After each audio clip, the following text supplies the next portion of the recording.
पुरानी हवेली की वापसी। राघव को गांव लौटे 10 साल हो गए थे, पर आज भी हवेली के टूटे दरवाजे पर लटकी घंटी हर रात खुद बज उठती थी। कहते हैं वह घंटी तभी बजती थी जब हवेली में कोई अनदेखा मेहमान आता।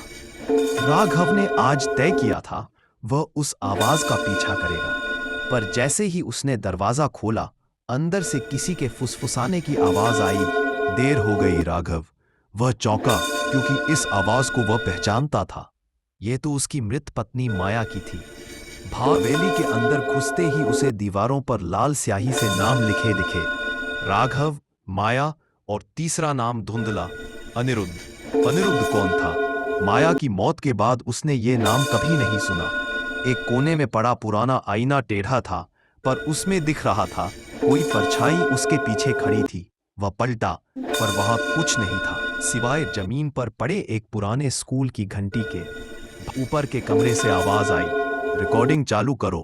राघव के हाथों में एक पुराना टेप रिकॉर्डर आया जिस पर लिखा था 7 अक्टूबर, आखिरी सेशन। उसने माया की आवाज आई, अगर ये टेप कोई सुने तो समझ लेना घंटी सच बोलती है। फिर अचानक एक जोरदार झटका लगा और आवाज आई, अनिरुद्ध वो आ गया। टेप बंद हो गया, पर दीवार से कोई अनदेखा हाथ बाहर आया और टेप को खींचकर भीतर ले गया। राघव ने हवेली की घड़ी देखी, 12:07 AM, वही वक्त जब माया की मौत हुई थी, पर घड़ी की सुइयां उल्टी दिशा में घूम रही थी। हर चक्कर के साथ दीवारों पर लिखे नाम मिटने लगे, पहले अनिरुद्ध, फिर माया और अब राघव। उसने भागने की कोशिश की, मगर दरवाजा अब बाहर नहीं जाता था। वह उसी कमरे में लौट आता। उसने आईने में देखा, अब उसका चेहरा धीरे धीरे अनिरुद्ध में बदल रहा था।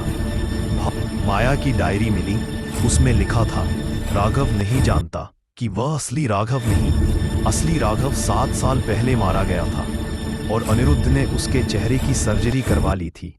राघव की सांस रुक गई। क्या वह अनिरुद्ध है? क्या हवेली उसे उसका असली चेहरा दिखाने लौटी है?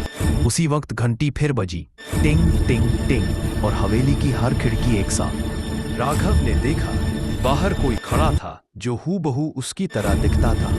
वह मुस्कराया और बोला, अब तू जा, मेरी जगह पूरी हो गई। घंटी एक आखिरी बार बजी और हवेली में सब कुछ शांत हो गया। अगली सुबह गांव वाले बोले, अजीब बात है, हवेली की घंटी सालों बाद खुद ब खुद गिर गई और मलबे के नीचे मिला एक पुराना टेप जिस पर लिखा था 7 अक्टूबर, अगला नाम लिखना मत भूलना। This is the end. हर व्यक्ति अपने अतीत से भाग नहीं सकता। कभी कभी रहस्य हम में ही छिपे होते हैं, बस उन्हें सुनने की घंटी चाहिए।